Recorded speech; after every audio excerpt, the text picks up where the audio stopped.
প্রিয় বন্ধুরা, আজকের ভিডিওতে আমরা জানার চেষ্টা করব একজন মুচি ও তার ছেলে কিভাবে তারা জীবন জীবিকার মাধ্যমে তাদের জীবনকে পরিবর্তন করেছিল। নিশ্চয়ই ভিডিওটি একটি অনুপ্রেরণামূলক ভিডিও হতে যাচ্ছে।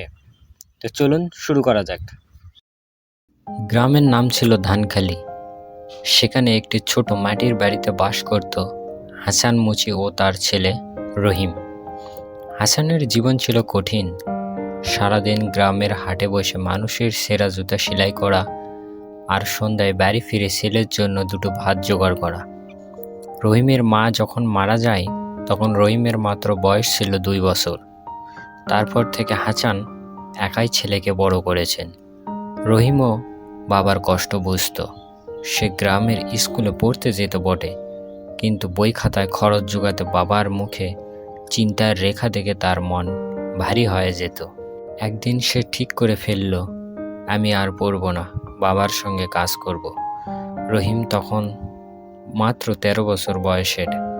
সে বাবার পাশে বসে জুতো সেলাই কাটতে শিখল, পুরনো চামড়ার সুই ফুটাতে শিখল। কিন্তু তার মনের কোণে একটা স্বপ্ন লুকিয়েছিল, একদিন সে বাবাকে এই কষ্টের জীবন থেকে মুক্তি দিবে। গ্রামের মানুষ তাকে দেখে হাসত, বলতো, মুচির ছেলে কি আর বড় কিছু করতে পারবে? কিন্তু রহিম কথাগুলো কানে নিত না। এক বর্ষার দিনে হাটে বসে বাবা ছেলে জুতো ঠিক করছিল। বৃষ্টির জন্য লোকজন কম, ব্যবসাও তেমনটা ভালো না। হঠাৎ একজন বৃদ্ধ লোক এসে দাঁড়ালেন। তার পায়ের জুতা ছেঁড়া, কাপড় ভেজা, চোখে একটা অদ্ভুত শান্তি। হাসান তাকে দেখে বললেন, বসুন, আপনার জুতোটা ঠিক করে দেই। বৃদ্ধ হাসলেন, টাকা দিতে পারবো না ভাই। হাসান জবাব দিলেন, টাকা লাগবে না। এমন বৃষ্টির দিনে একজোড়া জুতো না থাকলে কিভাবে চলবেন? রহিম বাবার কথা শুনে গর্বে বুক ভরে গেল। জুতো ঠিক করে দেওয়ার পর বৃদ্ধ লোকটি রহিমের দিকে তাকালেন। তোমার বাবার মতো এমন মন কয়জনের থাকে? তুমিও তো একই রকম, তাই না? রহিম লজ্জা পেয়ে মাথা নিচু করল।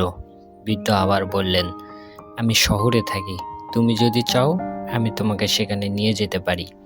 রহিমের চোখ চকচক করে উঠল, কিন্তু বাবাকে ছেড়ে যাওয়ার কথা ভেবে তার মন ভারী হয়ে গেল। বৃদ্ধের নাম ছিল আব্দুল চাচা। তিনি একসময় গ্রামের স্কুলে পড়াতেন, এখন শহরে একটি ছোট বইয়ের দোকান চালান। হাসান প্রথমে রাজি হলেন না, কিন্তু রহিমের ভবিষ্যৎ ভেবে শেষমেশ বললেন, যা, তুই যা, আমি তোর জন্য দোয়া করব। রহিম শহরে চলে গেল আব্দুল চাচার সঙ্গে। শহরে এসে রহিমের জীবন শুরু হলো নতুন করে। আব্দুল চাচা তাকে একটি জুতোর কারখানায় কাজ জুটিয়ে দিলেন।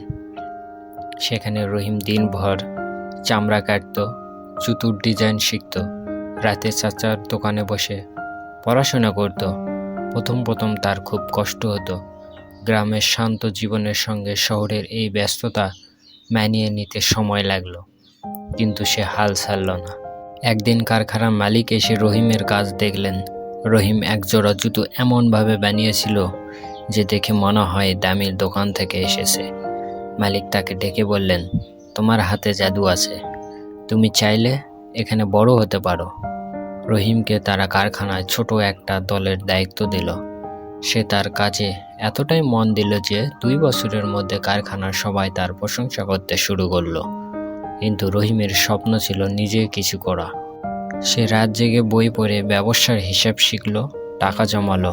একদিন আব্দুল চাচার কাছ থেকে একটু ধার নিয়ে সে একটা ছোট দোকান খুলল। প্রথমে তার জুতো কেউ কিনতে চাইতো না, কারণ সে তো কোনো বড় ব্র্যান্ড নয়।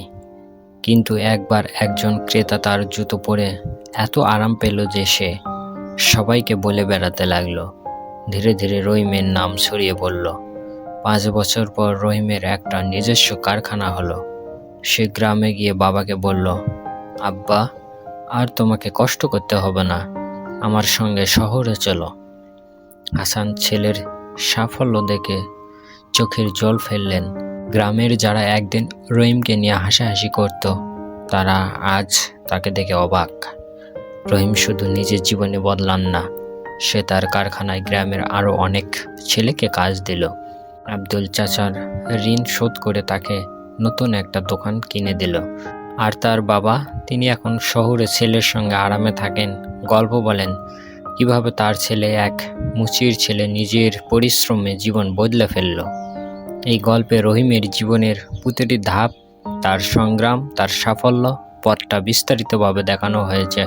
আশা করি এটা আপনার পছন্দ হয়েছে। প্রিয় বন্ধুরা, ভিডিওটি যদি আপনাদের ভালো লাগে তো অবশ্যই একটি লাইক করবেন এবং কমেন্টে আপনাদের মতামত জানাতে ভুলবেন না। ধন্যবাদ।